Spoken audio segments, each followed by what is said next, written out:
Hello everyone, मैं सिवी semantic texture में आपका स्वागत है। आज के इस वीडियो के माध्यम से हम बात करेंगे कि फॉर्म नंबर CHG1 किस पर्पस के लिए फाइल करते हैं। मैं आगे आपको बताना चाहूँगी registration of charge under companies 2013। अब आगे हम बात करेंगे व्हाट इज चार्ज। चार्ज क्या है? चार्ज का सिंपल मतलब होता है लायबिलिटी क्रिएट करना कंपनी के प्रॉपर्टी पर, जिसको गिरवी रखकर कंपनी ने बैंक से लोन लिया हो। It's like a security deposited with the bank. तो जो हमने ये चार्ज क्रिएट किया प्रॉपर्टी पर, इसको with in prescribed time period पर ROC के पास रजिस्टर्ड कराना होता है। तो आइए चलते हैं फॉर्म फाइलिंग की ओर, फॉर्म नंबर CHG1 की ओर, जो कि MCA पोर्टल पर इजीली अवेलेबल है। तो आगे देखते हैं कैसे क्या है। अब सबसे पहले हम इस फॉर्म को MCA पोर्टल से, जैसा कि आप देख पा रहे हैं, मैंने इसे डाउनलोड पहले से करके रखा है, फॉर्म नंबर CHG1।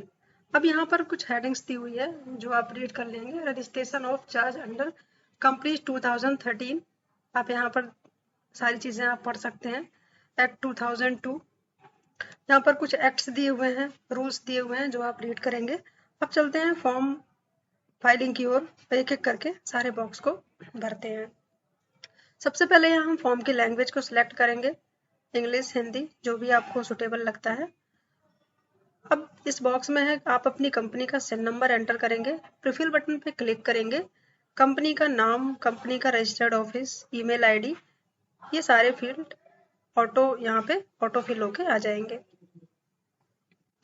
अब आगे हम देखेंगे this form is for registration of, आप यहाँ पर ये पूछ रहा है कि आप इस फॉर्म को रजिस्टर्ड जो कर रहे हैं वो क्रिएशन के पर्पज से कर रहे हैं, मॉडिफिकेशन चार्ज के पर्पज से कर रहे हैं। तो यहाँ पर आप जिस पर्पज से भी आप इस फॉर्म को भर रहे हैं तो यहाँ पर आप क्लिक कर देंगे। अब आगे देखेंगे वेदर द एप्लीकेंट इज, तो आपका अगर कंपनी है तो कंपनी, अगर द चार्ज होल्डर के थ्रू है तो चार्ज होल्डर आप क्लिक कर सकते हैं। अब नेक्स्ट देखेंगे date of the instrument creating of modifying the charge, यहाँ पर डेट आपको एंटर करनी पड़ेगी, जो भी आप क्रिएशन या मॉडिफाइंग की डेट है वो आप यहाँ पर एंटर करेंगे। अब नेक्स्ट देखेंगे nature description and brief particulars of the instrument creating of modifying the charge, यहाँ पर आपको ब्रीफ डिस्क्रिप्शन आपको एंटर करना पड़ेगा क्रिएटिंग या मॉडिफाइंग पर्पस के। अब नेक्स्ट हम देखेंगे whether charges created of modified outside India, वो ये आप यहाँ पर देख सकते हैं कि जो क्रिएटेड या मॉडिफाइड है वो आउटसाइड इंडिया है तो आप यस करेंगे, नहीं तो आप यहाँ नो करेंगे। यहाँ पर मैं आपको एक बात क्लियर करना चाहूंगी, यहाँ पर जो भी बॉक्स आपके लिए एप्लीकेबल है उन्हीं फील्ड्स को आप भर सकते हैं, अगर जो फील्ड आपके लिए एप्लीकेबल नहीं है उसको आप खाली छोड़ सकते हैं। अब यहाँ पर नेक्स्ट आप देखेंगे whether charge is modified in favour of assets reconstruction company ARC of SINE, तो यहाँ पर अगर आपके ऊपर ये एप्लीकेबल है तो आप यस करिए, नहीं तो आप यहाँ नो कर दीजिए। अब नेक्स्ट आप देखेंगे टाइप ऑफ चार्ज, यहाँ पर ये पूछ रहा है कि पर्टिकुलर आप ये जो आप क्रिएशन का फॉर्म भर रहे हैं तो किस पर्पस के लिए आप इस फॉर्म को भर रहे हैं। अगर आप any property of security of issue of secured deposit के पर्पज से भर रहे हैं तो पर्टिकुलर इस फील्ड को आप क्लिक करेंगे इस फील्ड पर। अगर आप ट्रेडमार्क के पर्पज से कर रहे हैं, बुक डेप्ट्स के पर्पज से कर रहे हैं, कॉपीराइट के पर्पज से, या अदर या गुडविल, या आपने कोई मोटर व्हीकल लोन वगैरह ले रखा है, तो वो अगर जिस भी पर्पज से आप इस फॉर्म को क्रिएट कर रहे हैं तो आप यहाँ पे उस बॉक्स को पर क्लिक कर सकते हैं। अब फॉर्म की ओर हम आगे बढ़ते हैं। यहाँ पर वेदर कंसोरियम फाइनेंस इन इन्वॉल्व, यहाँ पर अगर आपके ऊपर ये अगर एप्लीकेबल है तो यहाँ पर आप क्लिक कर सकते हैं। Whether joint charge in involve, अगर आपके ऊपर ज्वाइंट चार्ज कोई इन्वॉल्व है तो आप यहाँ पर यस नो कर सकते हैं। अब यहाँ पर आप देखेंगे नंबर ऑफ चार्ज होल्डर, आप यहाँ पर नंबर ऑफ चार्ज, अगर चार्ज होल्डर के थ्रू है तो आप यहाँ पर नंबर एंटर करेंगे, नहीं तो आप बॉक्स को खाली छोड़ देंगे। अगर चार्ज होल्डर के थ्रू तो आपको कैटेगरी भी यहाँ पर सिलेक्ट करना पड़ेगा किस कैटेगरी में आते हैं। Gate list of charge holder की सारी डिटेल यहाँ पर आपको एंटर करनी पड़ेगी एक एक करके। जैसा कि आप यहाँ देखेंगे नाम देना पड़ेगा। यहाँ पर उनका line 1, line 2, address, city, state, country, pin code, email ID, सारी डिटेल सारे बॉक्स एक एक करके यहाँ पर आपको भरने पड़ेंगे। अब आगे देखते हैं whether charge holder is having a valid income tax PAN number. अगर यहाँ पर चार्ज होल्डर के अगर इनकम टैक्स पैन नंबर है तो आप यहाँ पर यस करेंगे और यहाँ पर इनकम टैक्स पैन नंबर इस बॉक्स में आपको एंटर करना होगा।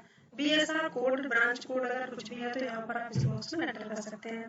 नेक्स्ट हम देखते हैं amount secured by the charge. यहाँ पर आपका जो भी अमाउंट है चार्ज के रूप में वो यहाँ पर आप एंटर करेंगे। वर्ड में ऑलरेडी यहाँ पर ऑटो फिल होके आ जाएगा।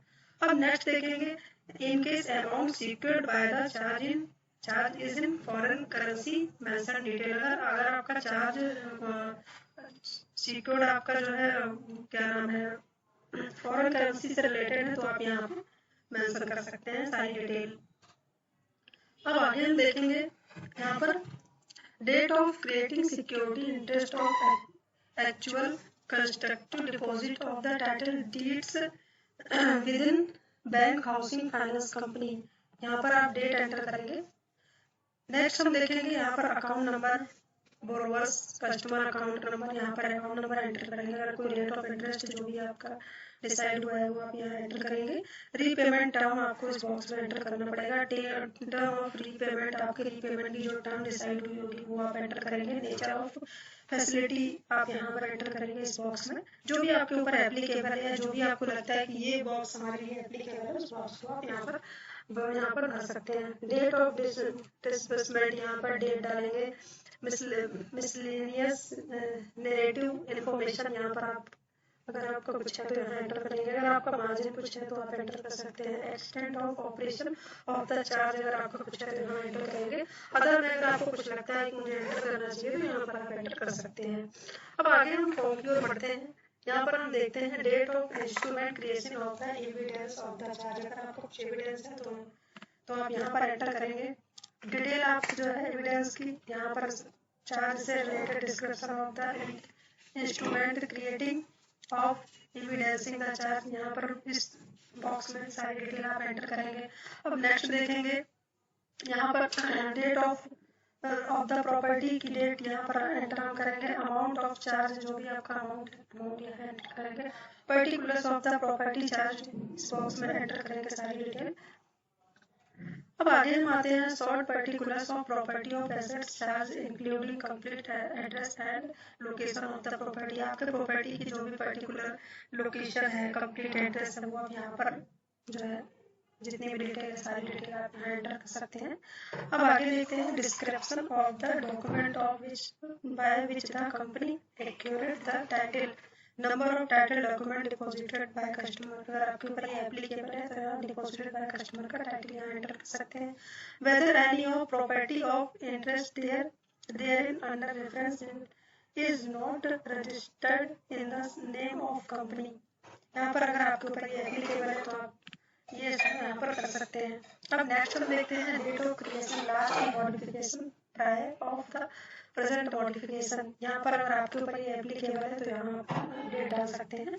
अब नीचे आते हैं फॉर्म में, हम देखते हैं सबसे मैंडेटरी फील्ड है अटैचमेंट। अटैचमेंट यहाँ पर जो अटैचमेंट हम करेंगे वो क्रिएशन और मॉडिफिकेशन ऑफ चार्ज का की जो डिटेल हमारी डिक्लेयर हुई है वो यहाँ पर हम एंटर करेंगे, इस बॉक्स में अटैच कर देंगे।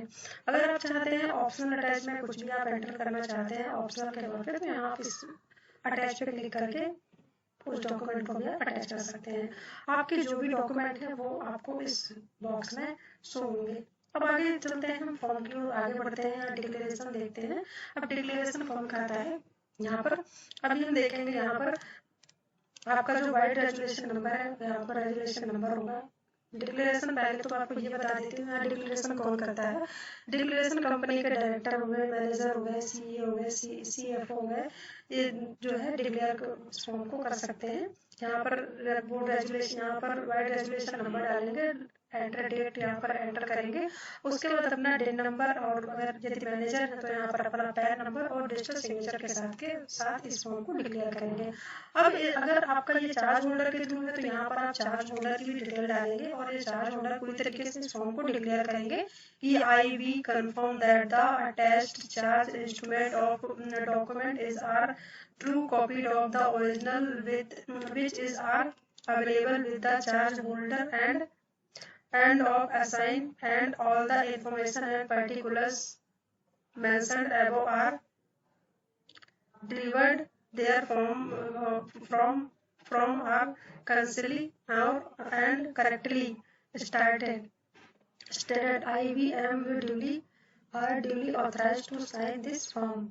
तो यहाँ पर ये जो चार्ज होल्डर है वो भी इस फॉर्म को पूरी तरीके से डिक्लेयर कर सकते हैं। इस जो बॉक्स है इस पर क्लिक करेंगे और ये पूरी तरीके से फॉर्म, और उसके बाद यहाँ पर अपना जो चार्ज होल्डर है यहाँ पर उनका pan number, pan of charge holder का पैन नंबर यहाँ एंटर होगा, पैन यहाँ पर डिजिटल सिग्नेचर चार्ज होल्डर के, यहाँ पर ACR assign pan number ACR of assign के यहाँ पर एंटर होंगे, और यहाँ पर डिजिटल सिग्नेचर के साथ में डिक्लेयर करेंगे।